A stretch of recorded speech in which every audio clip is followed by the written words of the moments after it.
With your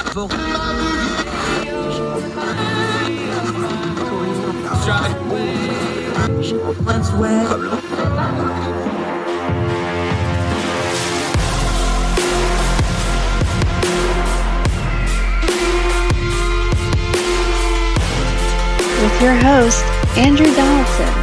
This is Heard Tell.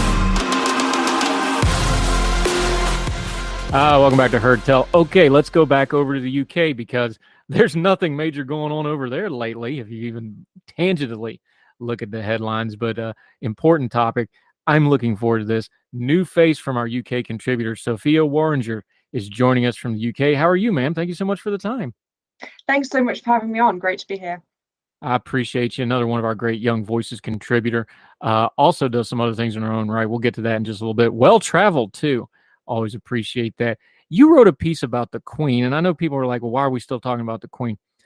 I want to set it up this way to you, though, because when I talk to people that work in and around Parliament, when I talk to our UK friends while that was all going on, yes, to the American audience, yes, it's mostly ceremonial. Yes, it's, there's not really political power there. But when I talk to the people that actually work around, the constant of the Queen, the steadiness, the fact that she is the titular head of state, that was a real thing to Parliament. It was a stabilizing force in some ways. She dies, we have total chaos. It's not all just because of that, because it's economics and other things.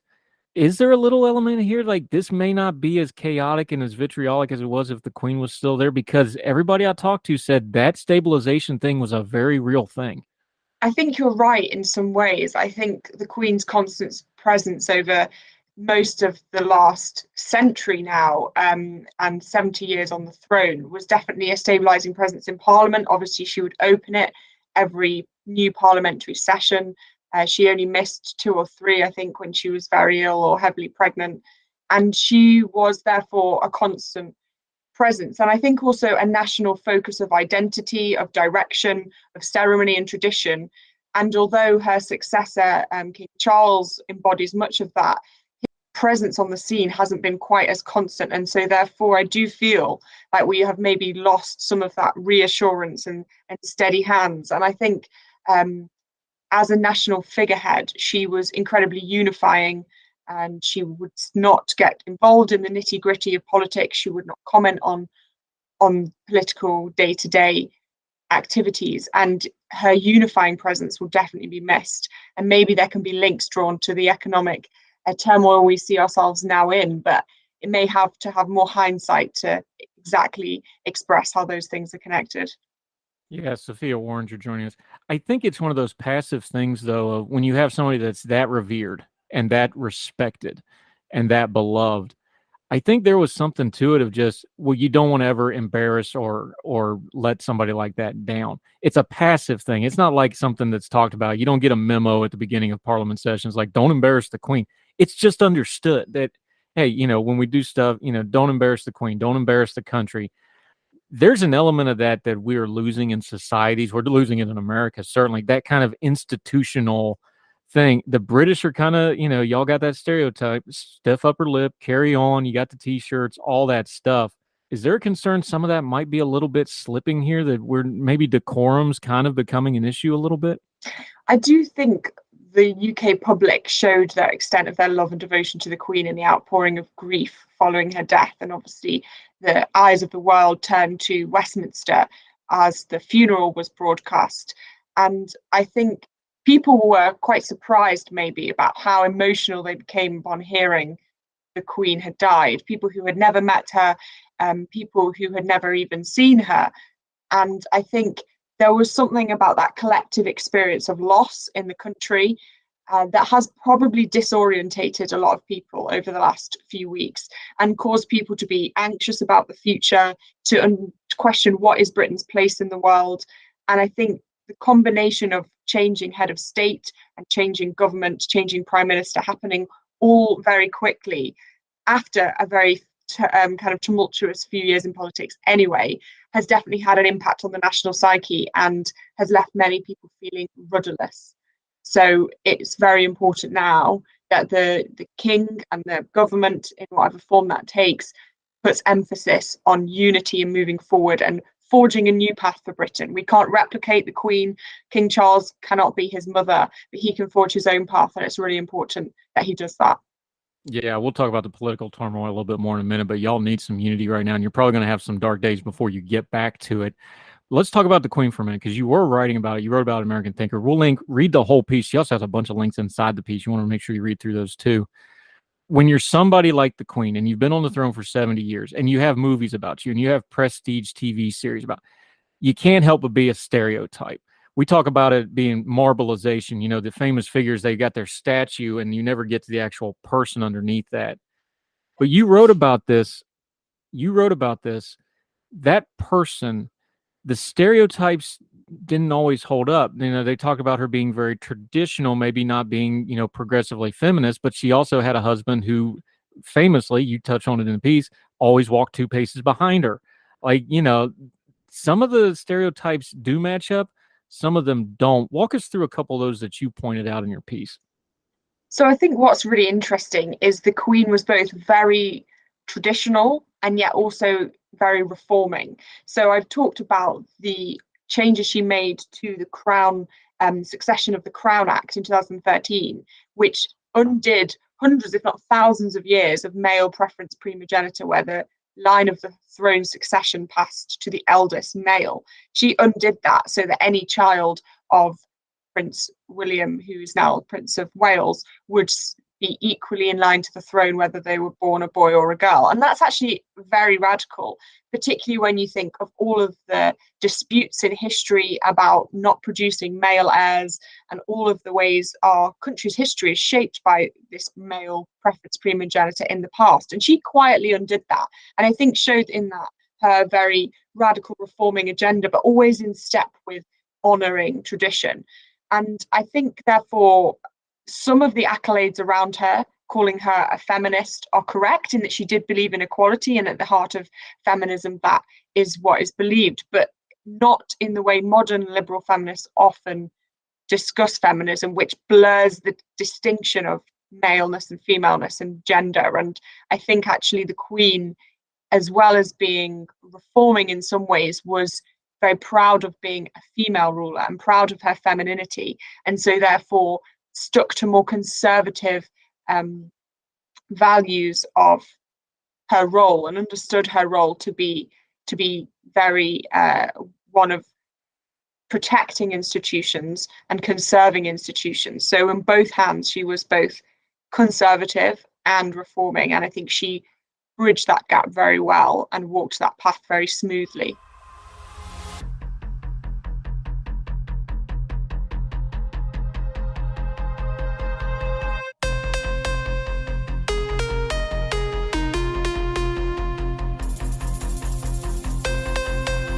Everyone knows therapy is great for solving problems, but getting therapy has its own problems too, like finding the right therapist, fitting into their schedule, and of course, the cost. Well, BetterHelp can solve those problems. It's totally online and built around your schedule.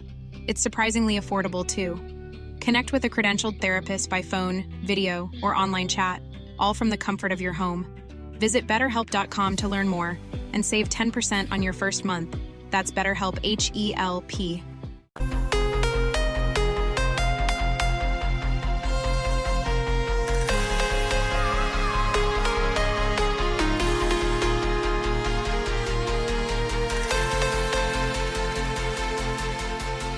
That's Sophia Worringer joining us from over in the UK.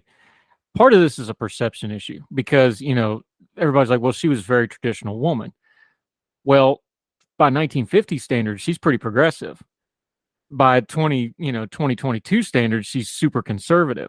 How much of it is her own evolution? She reigned for so long that she spanned different eras, but she wasn't the same either, and not just because of age. She changed over time too. It was more subtle. It was more on the down low. Get us past the media perception, because I think when you look at it that way, it will change how we view her as a person first. That, hey, when she came to the throne, unexpectedly, by the way, people forget that part of it. She wasn't expecting to be queen when she was. It kind of got thrust upon her. There was a lot of change, even though it was subtle. And by the standards of her time throughout her lifetime, massive change and massive ways that not only the royalty and the royal family, but the way she presented and represented her country changed as well.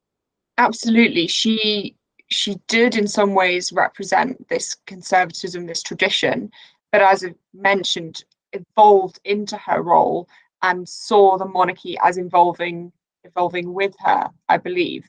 And I think what is interesting is that the modern liberal feminist movement actually seeks, in some ways, to be more conservative, more traditional, more regressive than it portrays itself to be. So I mentioned in my piece the decisions to portray Joan of Arc and to understand Elizabeth I as a gender neutral, non-binary character. And I think actually those expectations actually put what it means to be a woman into a smaller box than the Queen allowed it to be put into. So those interpretations look back at strong female leaders in history and see that they displayed characteristics which were for that time unusual, such as having a female head of state in the case of Elizabeth I, and having someone address an army, in her case, the army going to defeat the Spanish Armada, or Joan of Arc, who wear men's clothes, she led an army, she went to speak to the king. All of those characteristics, modern liberal feminists are in danger of looking back at people like them and deciding that because they displayed these strong characteristics of leadership and courage and decisive strategy, they could not possibly be female, hence the decision to portray them as gender neutral or non-binary. And yet the Queen Elizabeth II, actually was more comfortable in her femininity than that their definitions allow.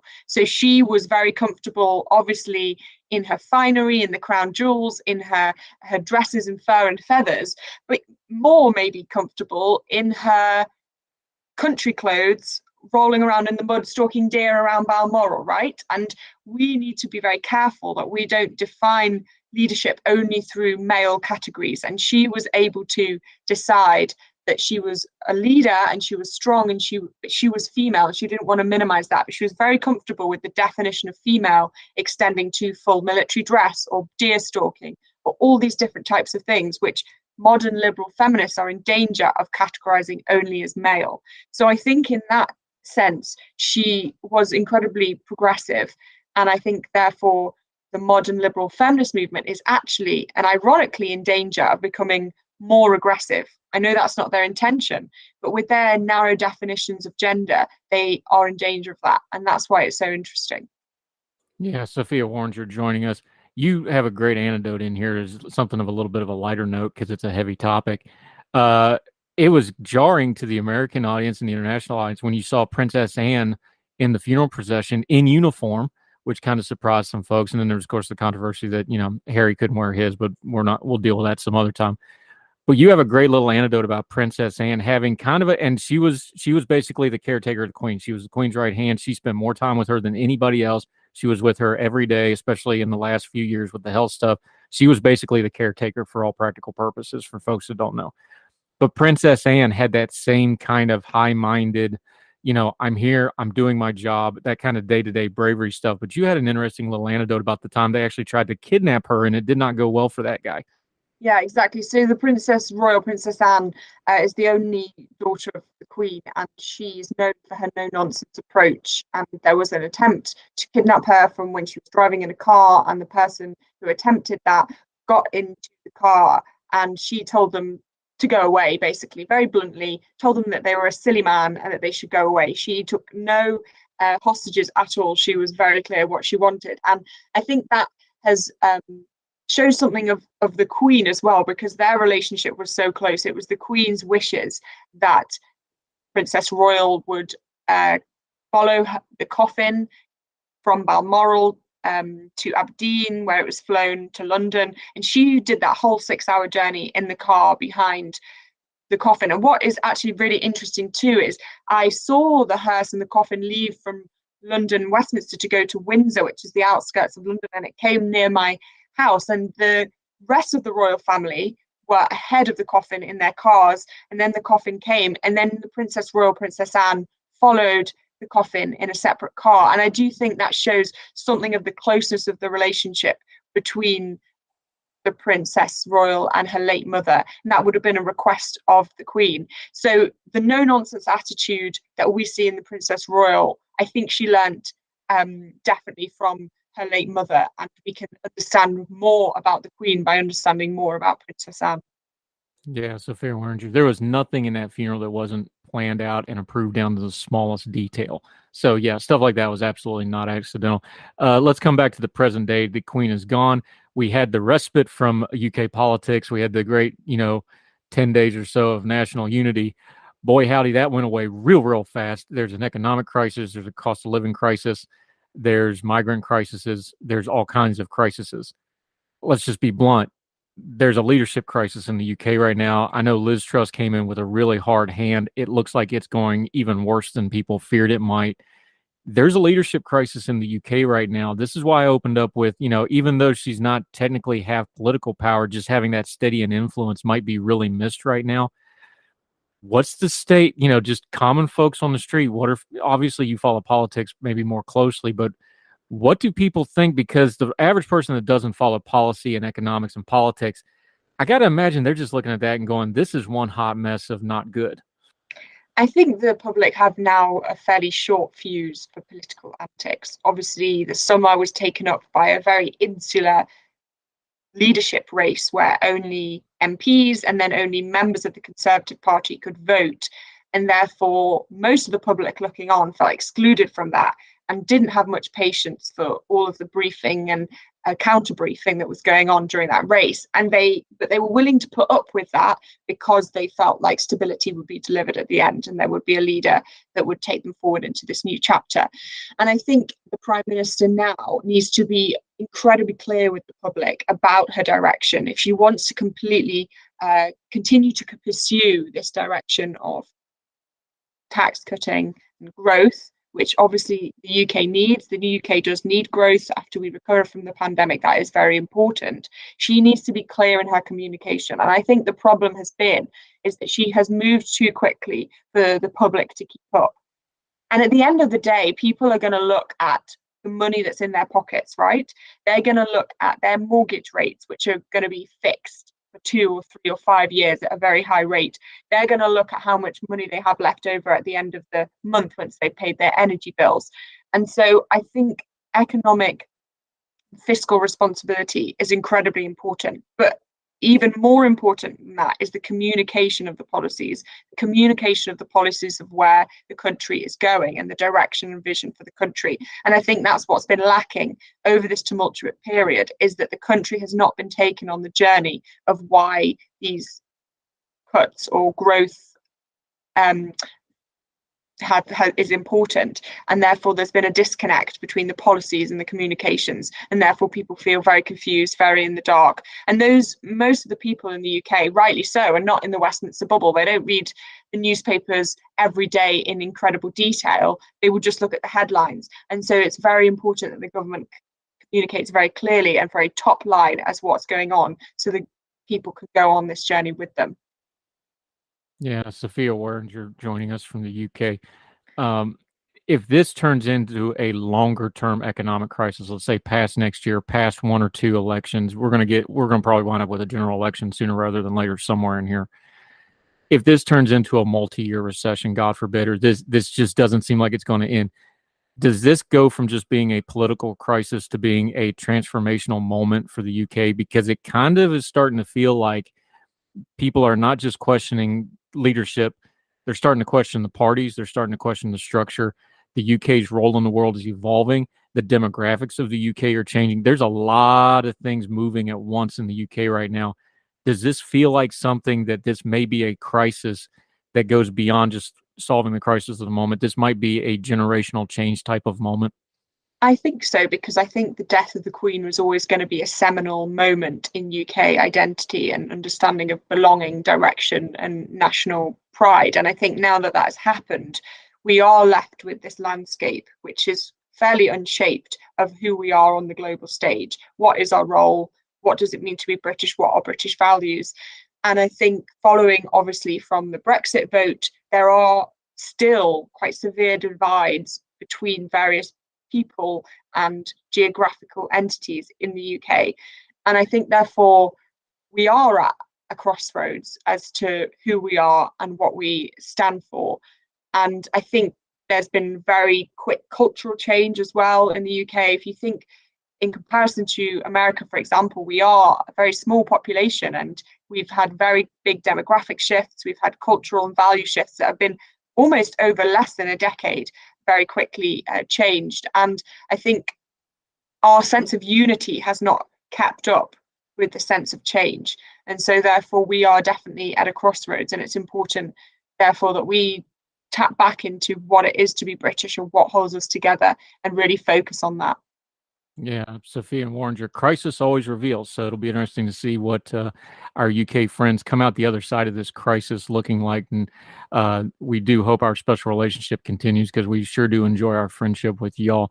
Appreciate the conversation. Love talking about this stuff. Appreciate your insight. Till we get you back on the show in the future, though, let folks know where they can follow you, what you have going on, and how they can keep up with you until we get you back on Her Tell again. Thanks, Andrew. Yeah, so you can follow me on Twitter at Sophia Worringer. I'm working at a think tank called the Centre for Social Justice, looking at routes in and out of poverty in the mid-2020s. So you can follow the work of the Centre for Social Justice online too. Yep, and we'll link to her page, Young Voices, and also her social media. You're going to have plenty of business on that poverty thing, because it looks like it's going to be tough economic times for the foreseeable future. So good luck with that. Thank you so much for the conversation and the time, Sophia Worringer. Thank you very much, ma'am.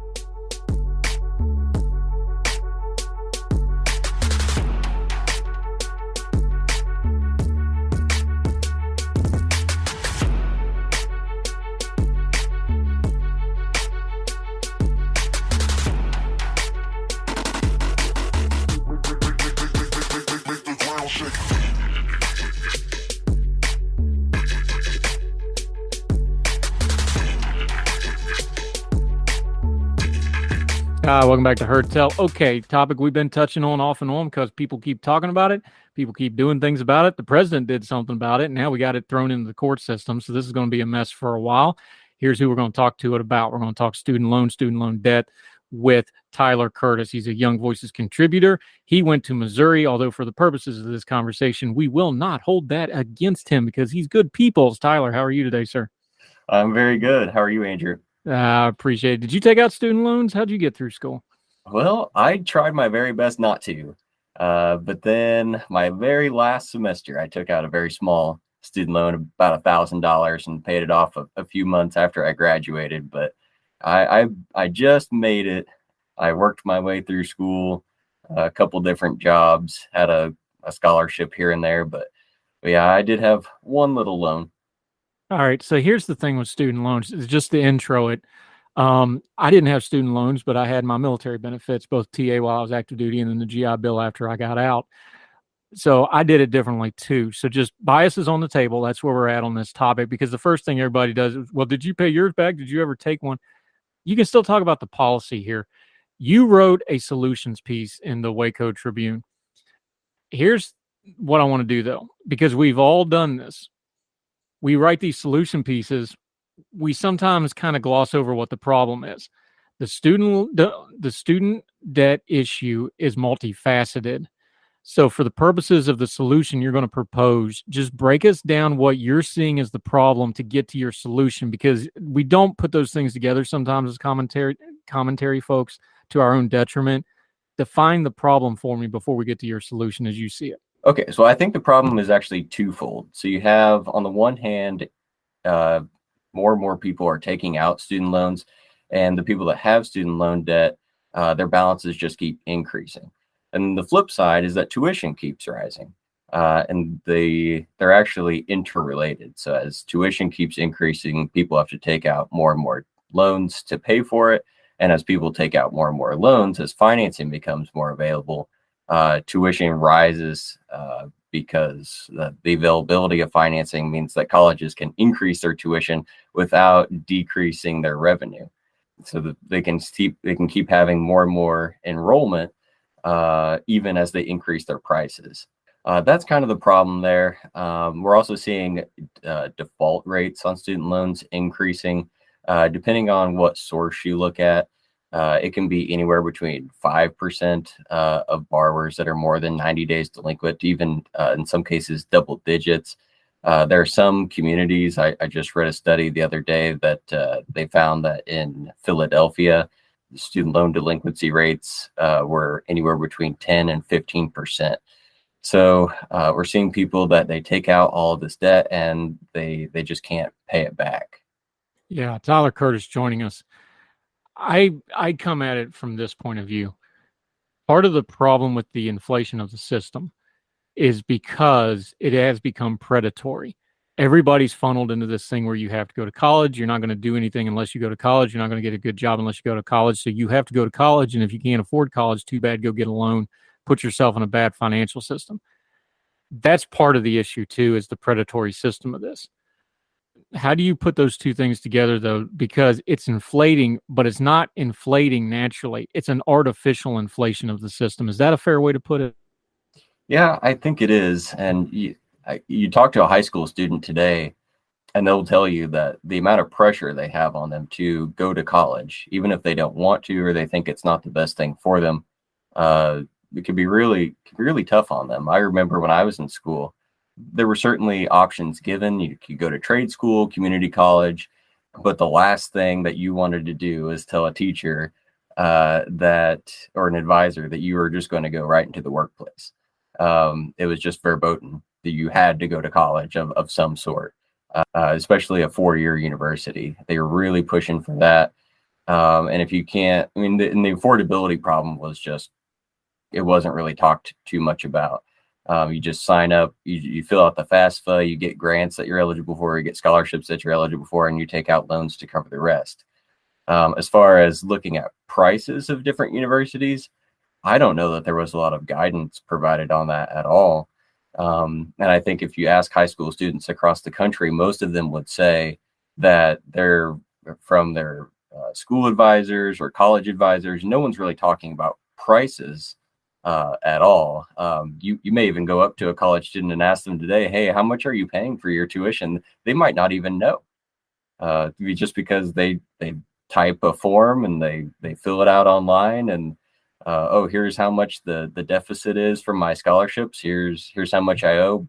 Click student loan, sign, done. So they're probably not even aware of the true cost of what they're paying. Yeah, and that's probably part of the problem. Tyler Curtis joining us. Okay, so you decided to wade into this. I guess you decided you'd made enough friends online. You thought you'd throw a grenade. You came up with an idea here. Are you serious that you think we should put down payments on these student loans? Pitch it to us. What's the idea here? Well, it's sort of a compromise. I think if you listen to conservative and libertarian commentators, you'll hear a lot of people say, well, the solution to the student loan debt problem is to just get rid of federal student loans. So the federal government shouldn't be involved in financing college for anybody in any form whatsoever. So if you want to take out loans, you should just go to private lenders that charge really high rates. So this is sort of a compromise that we can allow the federal government to continue financing college tuition for students, but the students themselves are going to have to cover part of that cost. So just like if you go buy a house or a car, typically the lender will require you to make a down payment of some sort. It might be a really small percentage, it might be a bigger percentage. But a lot of loans do require that you put some sort of cash down, and student loans at this point do not. You can get, there are a lot of federal student loan programs out there that have different requirements, but none of them require that you pay any of your own money down on your college expenses. So you can go to school, you get your scholarships, your grants, parents pay for part of it, whatever it is, and the federal government will cover the rest. Under my proposal, the students themselves or their families would have to put some cash down. They'd have to have some skin in the game in order to pay for their college tuition. I don't have a particular percentage in mind. In my piece, I think I talked about a 20% down payment. So this, depending on where a student goes to school, that might cost them a few $100s. It might cost them a few $1,000s. But the point is that if you're going to get these really low interest, generous federal student loans subsidized by the taxpayers, you ought to put at least a little bit of your own money down when you go to college.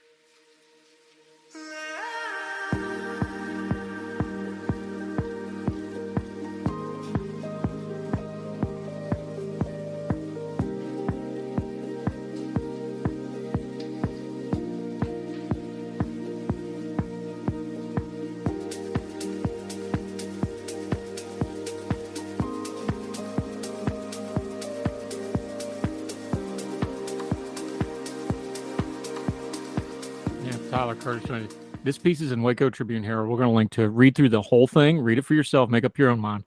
Let me throw you some of the pushback. The immediate pushback on this is going to be like, well, the whole idea of student loans is for people that can't afford college in the first place. So obviously they probably aren't going to have the money for down payments.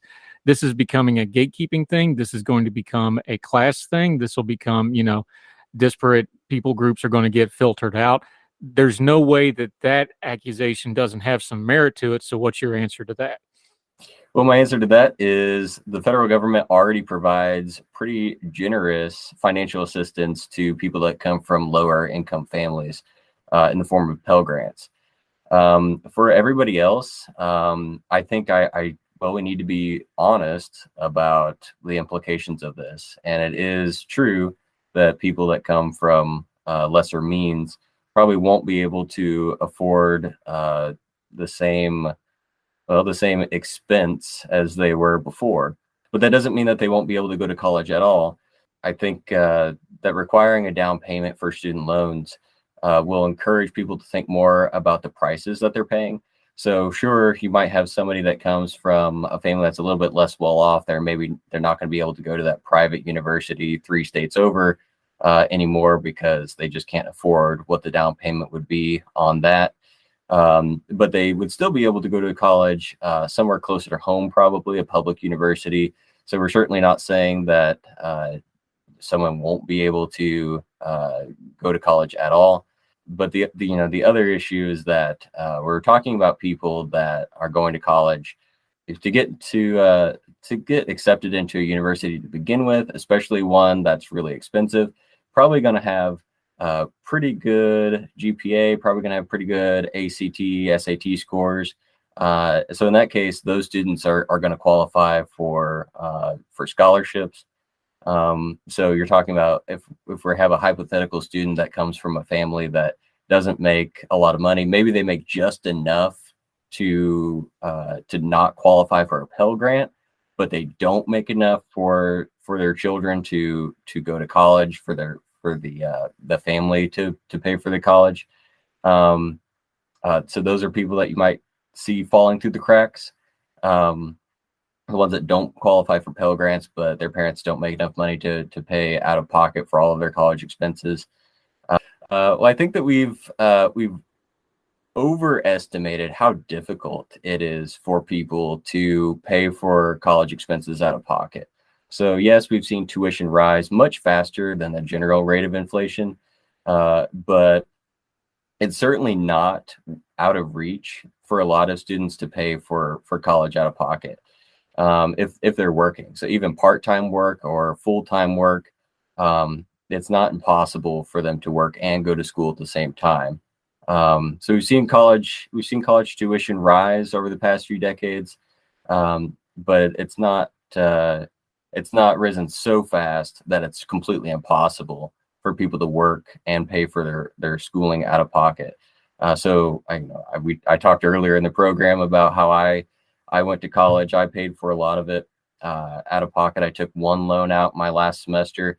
I worked part-time, 2 part-time jobs that sometimes added up to full-time hours. So I was able to pay for my schooling out of pocket. And I went to a college that their tuition was pretty reasonably priced.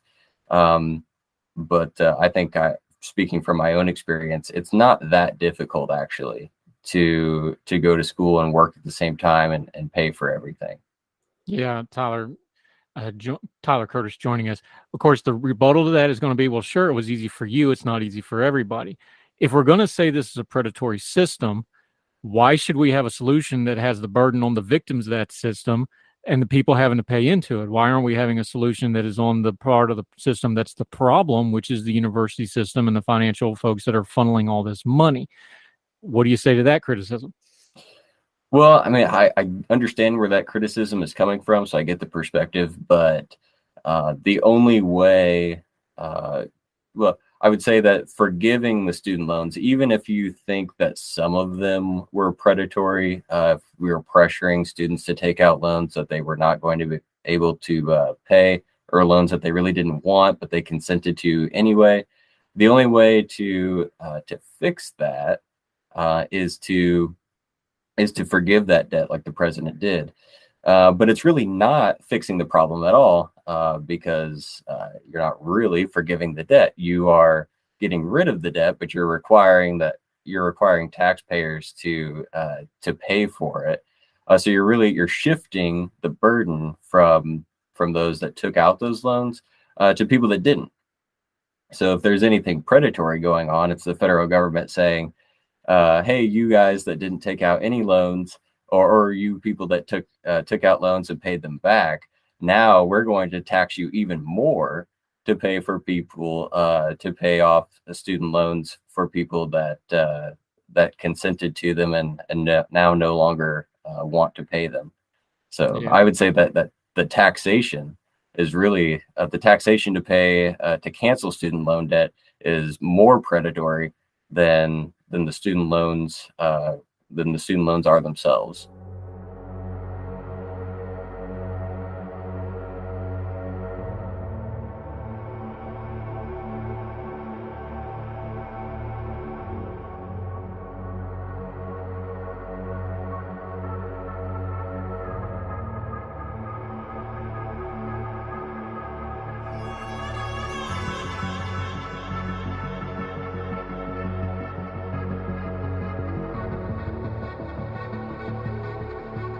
Tyler Curtis joining us.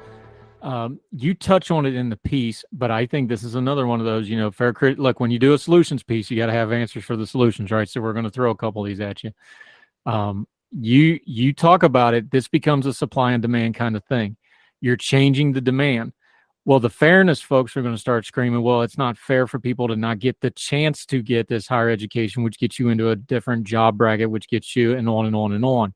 How do you answer the fairness argument? Because there's no version of doing something with a down payment that doesn't turn into a gatekeeping exercise, either monetarily or otherwise. So how do you deal with the fairness argument, which again is specious and it can be whatever anybody wants to be fair? That's what's going to get thrown at it, is this isn't going to be fair. Well, what's really not fair is trying to make college an entitlement. So if your perspective is that everybody should have the opportunity, regardless of their grades that they got, regardless of their career opportunities that they'll have after college, if everybody should have the opportunity to go to college and the federal government should give them that opportunity, then it's really become an entitlement. And if it's an entitlement provided by the federal government, that means that it's really provided by the taxpayers. So I would say that yes, it's kind of a catch-22. It might be unfair for certain students not to be afforded the opportunity to go to college because they're required to pay for some of it up front, and they may not be able to afford it. But it would also be unfair to tax people who were never given the opportunity to go to college because they didn't get good enough grades to get in, or because they just didn't want to. Maybe they didn't feel like it was the best thing for them. Maybe they wanted to go right into the workplace. Maybe they went to a trade school, learned a skill. They never took out student loans in the first place. I think it would be unfair to them to say that everybody that goes to college needs to have it 100% paid for by the federal government. Yeah, Tyler Curtis joining us, talking student loan debt. You ended your piece talking about, and we're debating this back and forth and giving you some of the pushback because again, we understand this is a complex issue that's not going to be a single thing fixed. There's going to have to be multiple things to happen here. This is one idea that you have for part of it. You ended your piece saying if we're serious about reducing tuition costs and student loan debt, we need to think outside the box. Well, we know why nobody's thinking outside the box, because all the money's inside the box. Yeah. And the whole system is built to make money and to funnel kids, because funneling kids makes more money. Your proposal aside, though, big picture wise, we keep talking about, well, maybe Big Ed's a bubble that's going to eventually pop. I don't know if that's going to happen or not, because there's so much invested in it. We talk about technology changing things, people being able to do different ways of going to higher education.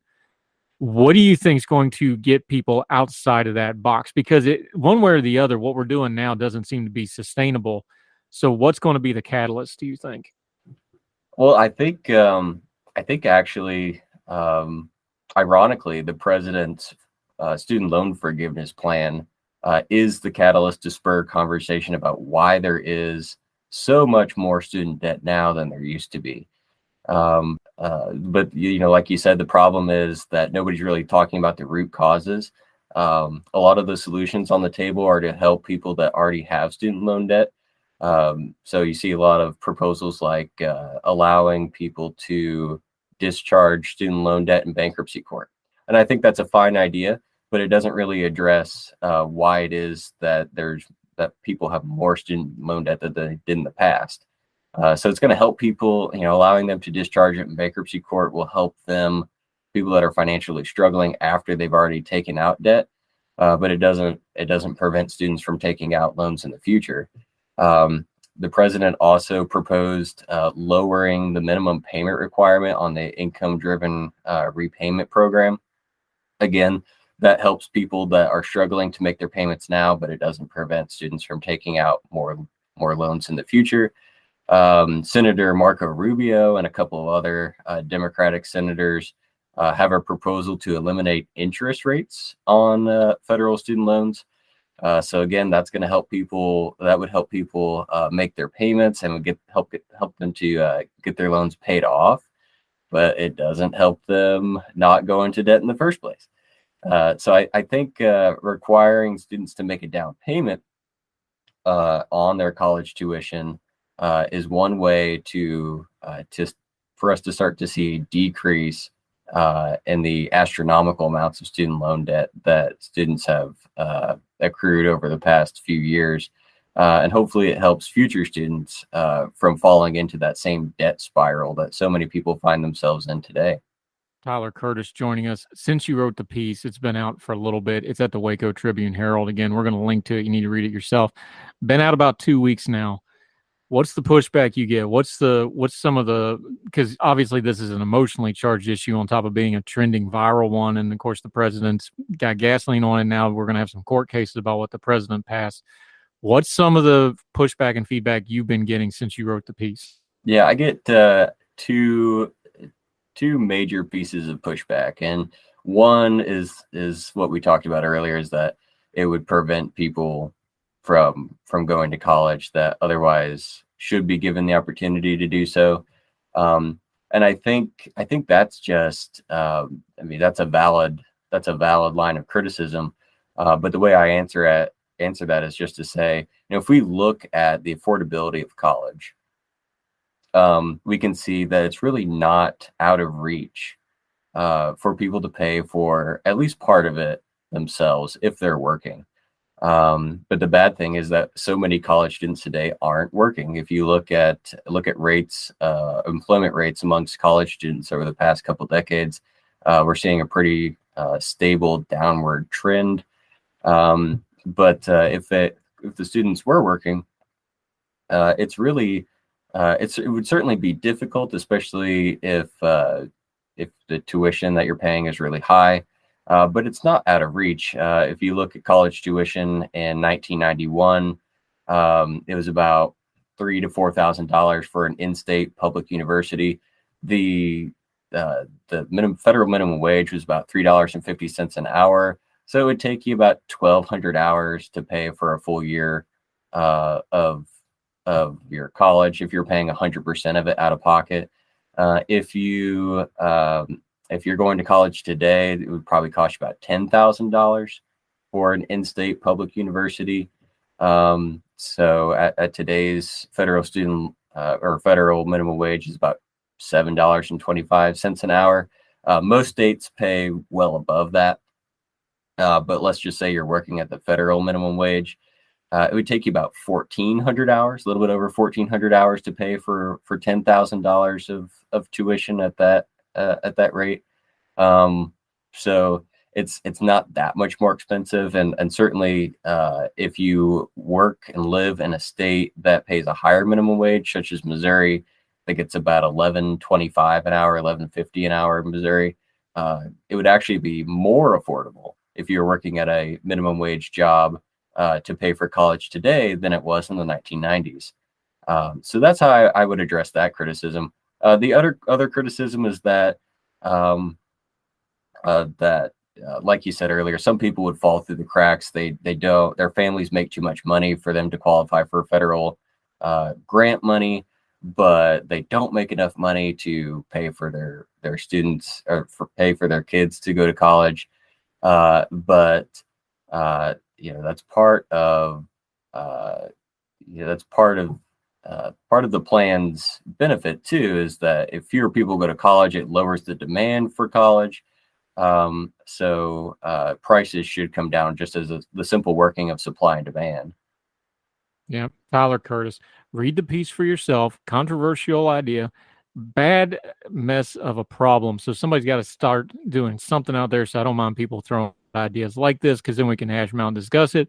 We ask you hard questions about it. You answered them. Appreciate that. Till we see you on Heard Tell again, let folks know where they can follow you, where you got stuff going on. We will link to this piece and all your other social media, but let folks know where they can keep up with you until we talk to you again, my friend. Well, they can follow me on Twitter at Tyler Curtis 42, at TYLERCURTIS 42 on Twitter. Yep, and we'll link to that as well. We'll see him again. Keep probing, though. It's always good to write those things to get people talking. That's how you'll get stuff published. Well done, my friend. We'll talk again soon. Thank you, Tyler Curtis. All right. Thank you, Andrew. Thanks for having me on. Thank you, sir.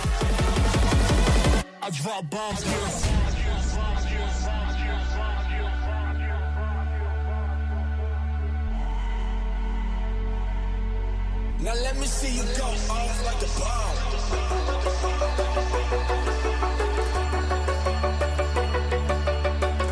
If you and your team want to cut down on busy work and get more choice and control over accounts payable, you need Bill. Bill Accounts Payable is your secret weapon for saving time on AP. And with a special offer at Bill.com/podcast, you'll save money too. With Bill, streamline your entire AP process, including bill creation, approvals, and payments. You can pay with ACH, credit card, check, and international wire transfer. Plus, you can easily integrate with most accounting software. No wonder hundreds of thousands of businesses are already using Bill to manage their AP. Schedule a free demo now to see how Bill can automate your financial operations. And right now, get 15% off when you subscribe to Bill Accounts Payable. There's never been a better time to sign up. This special offer is available for a limited time only at Bill.com/podcast. Terms apply. See Bill.com/podcast for details.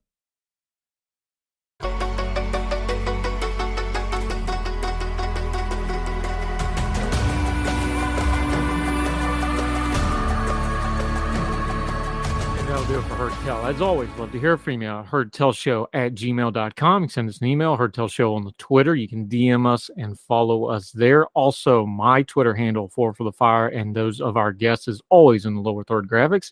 If you're watching on the YouTube, if you're listening on the podcast, there'll be links for you to follow both the writing of the folks we have on and us and our social media. This only works because you listen, and we so greatly appreciate you. So wherever you are, across the street or around the world, we hope you and yours are well. We hope you are well fed. We can't wait to see you again for more Heard Tell. All the music on Heard Tell is provided under a Creative Content license from monstercat.com.